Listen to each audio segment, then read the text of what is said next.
of Montana, where the sky touches the earth, Little Wolf was born among the northern Cheyenne. His heart, filled with the ancient wisdom of his people, was destined for greatness.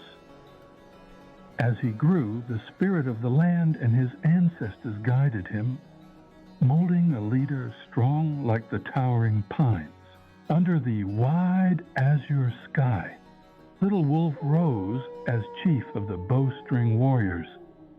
His spirit, fierce as the winter storm, reflected the pride and honor of the Cheyenne.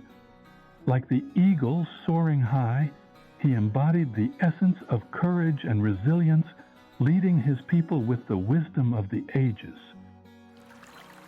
In times when the river runs calm, Little Wolf walked the earth with a peaceful heart.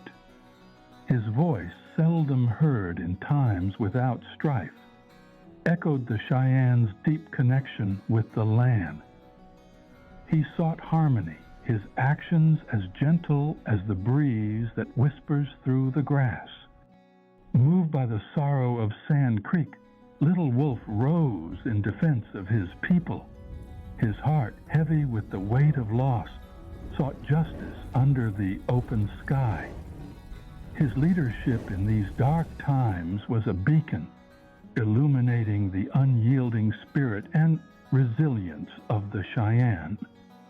With a vision of a peaceful horizon, Little Wolf placed his name upon the Fort Laramie Treaty. His hope for harmony, as deep as the roots of the ancient oak, sought to bridge two worlds. Yet this act stirred the waters of his own tribe, casting ripples of discord and challenge. Amid the broken promises of Darlington, the Cheyenne faced shadows of despair. Little Wolf witnessed the fading embers of hope as hunger and deceit wrapped their cold fingers around his people. The land, once a mother to all, bore witness to their suffering and resilience in the face of adversity.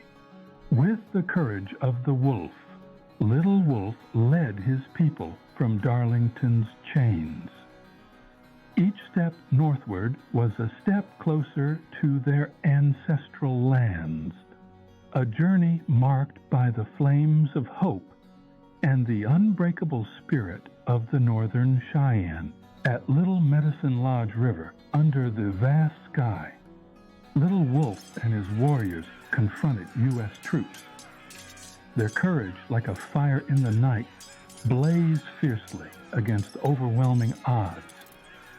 In this fierce clash, the resilience and tactical wisdom of the Cheyenne shone brightly, a testament to their deep connection with the land and their unwavering commitment to their people's freedom. As they traversed the vast open country, Little Wolf and his people deftly evaded and engaged with over 13,000 pursuing troops. Their journey, marked by a series of battles across the Cimarron and Arkansas rivers, showcased Little Wolf's exceptional tactical skill.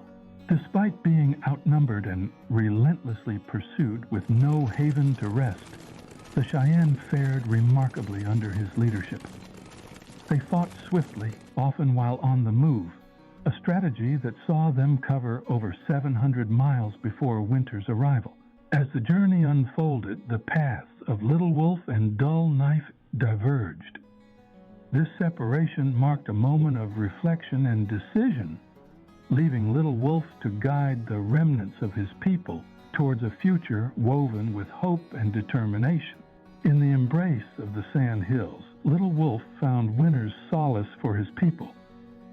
The land, generous and nurturing, provided a haven of rest and strength, a much-needed respite in their arduous journey towards freedom and survival. Little Wolf reached the Powder River, a place far from where they started.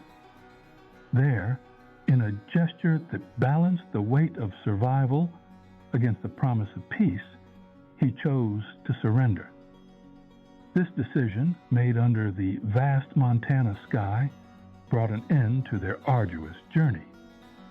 It was here that Little Wolf, with a heart heavy with the experiences of the long journey, extended his hand in peace, prioritizing the safety and future of his people in the face of insurmountable odds. In an unforeseen alliance, Little Wolf and his followers joined forces with the soldiers at Fort Keogh.